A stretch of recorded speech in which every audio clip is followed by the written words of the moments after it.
بەناونیشانی پێ دوو حرفی بچکۆلە بەڵام دوو واتە و دوو مانای گەورە. زاینەمانێ باسی چی بکەین؟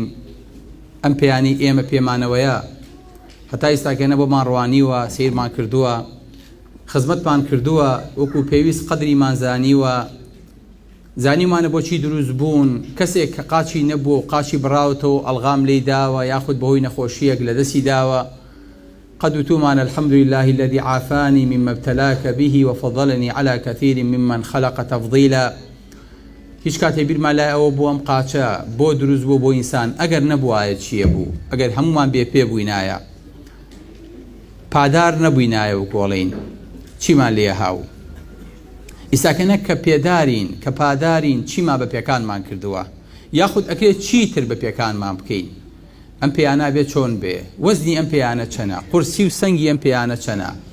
ئەم پێیانە چی تایە؟ ئەم پێیانە ئەگەر لە دەست و چیە تعویز دەکاتەوە، چی ئەداتەوە، چه جارێکی تر قاچەکانە بۆ دروست دەکاتەوە؟ کام دکتۆری قاچ و پێ ئەتوانێ ئەمانە بۆ دروستکە؟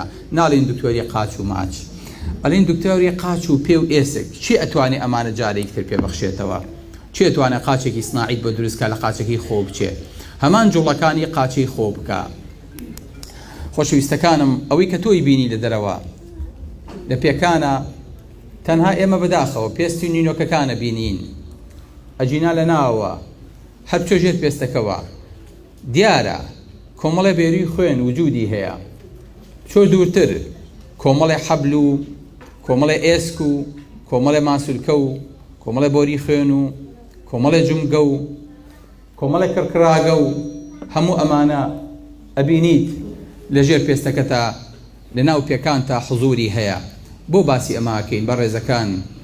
ئێمە بە ڕۆژەوە بین وازانین هیچێکمان نێشتەوە، ئێمە چین بۆ مزگەوتەکان بە پێکانمان وازانین زۆر شتی گەورەمان بۆ خوا کردووە بەڵام نازانین هەموو ئەوەی کە هەیە هەموو ئەوانەی کە کردومانە پاداشت و سوژدەی یەک پێنیە یەک پەنجەنیە لە پێکانمان کە خوای گەورە پێی بەخشیوین. ئەم پێیا بینی بە ڕێزەکان ئەو نە ئێسکی تایە، ئەم ئێسکانە ئاوا ڕیز بوون، ئاوا دابەش بوون، حەوت ئێسک لێرە، ئەو نەیتر لەولا چەند و چۆن دروست بوون. بۆچی ئەم ئێسکانە ئەبێ ژمارەیان 27 بێ؟ چی جیاوازیەکیان هەیە؟ بۆ ئەبێ ئەمانە 36 دانە جومگە پێک بێنن. چۆن ئەم جومگانە پێک هاتوون؟ 20 لەم دانە جومگانەی پێی من و تۆ سابتە، باقیەکەی 20 لەمانە جوڵاوە، باقیەکەی سابتە ناجوڵێت و مەجای حرەکەی تیانە. پێکانە بینی بە ڕێزەکانم 26 ئێسک و 33 جومگە و کۆمەڵی حەبل کە قاچەکانتی پێکەوە بەستۆتەوە. هەریەک لەم حەبلانە ئەڵێن وەڵا قاچی درزی بردووە یان حەبلەکەی پساوە، قاچت نایەتەوە تای مجارێکی تر کوردی شەڵێ دەستێشکا خوارە گیرێتەوە. ئەبینیت هەموو ئەم قاچە ماسولکەی پێوەیە.